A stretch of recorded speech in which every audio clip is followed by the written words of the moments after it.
अनेक देशों के साथ आज Bharat future ready trade deals कर रहा है। पिछले कुछ ही समय में दुनिया के महत्वपूर्ण 9 बड़े देशों के साथ 9 बड़े हमारे ट्रेड डील हुए हैं और उसमें मदर ऑफ ऑल डील एक साथ 27 देशों के साथ, यूरोपियन यूनियन के साथ।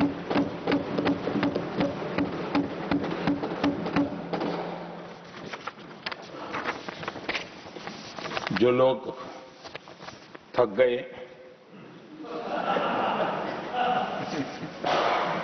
बेचारे चले गए, लेकिन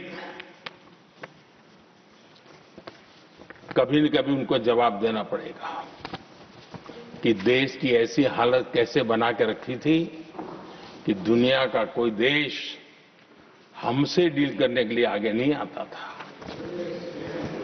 आपने कोशिश की होगी, पीछे पीछे पीछे बहुत चक्कर लगाए होंगे, लेकिन किसी ने आपकी तरफ देखा भी नहीं होगा।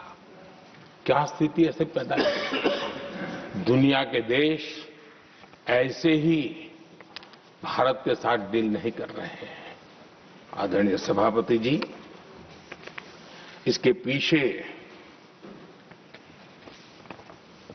सबसे बड़ी बात है, डेवलप कंट्रीज एक डेवलपिंग कंट्री के साथ डील करता है ना, वो अपने आप में भी अर्थ जगत के लिए एक बहुत बड़ा संदेश है। और मेरे लिए नई बात नहीं है। जब मुझे गुजरात में सेवा करने का अवसर मिला था तो मैं एक वाइब्रेंट गुजरात समिट करता था और मेरे लिए गर्व की बात थी कि एक स्टेट, हिंदुस्तान का एक स्टेट, मेरी इस वाइब्रेंट समिट के partner country, develop country Japan हुआ करता था। एक राज्य ने सामर्थ्य दिखाया था, आज मेरा देश ये सामर्थ्य दिखा रहा है। ये तब होता है जब आपके पास आर्थिक सामर्थ्य हो, आपके पास आपके नागरिकों के अंदर, देशवासियों में एक ऊर्जा हो और खास करके मैन्युफैक्चरिंग के लिए एक मजबूत इकोसिस्टम हो, तब जाकर के विश्व आपके साथ डील करने के लिए आगे आता है। वोट बैंक की राजनीति में डूबे हुए लोगों ने कभी भी देश के ऐसे अनेक पहलुओं पर मजबूती देनी चाहिए, ये कभी उनकी प्राथमिकता नहीं रही और उसी का परिणाम है। और जहां तक कांग्रेस पार्टी का सवाल है,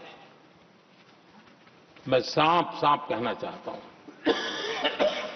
और मेरे शब्दों पे भरोसा नहीं है तो मैं देश को, लोगों को कहूं, कुछ मत करो, सिर्फ लाल किले से कांग्रेस के प्रधानमंत्रियों के जो भाषण है, सिर्फ उन भाषणों का एनालिसिस कर लो, आपको साफ साफ लगेगा कि न उनके पास कोई सोच थी, न उनके पास कोई विजन था और न ही कोई इच्छा शक्ति थी।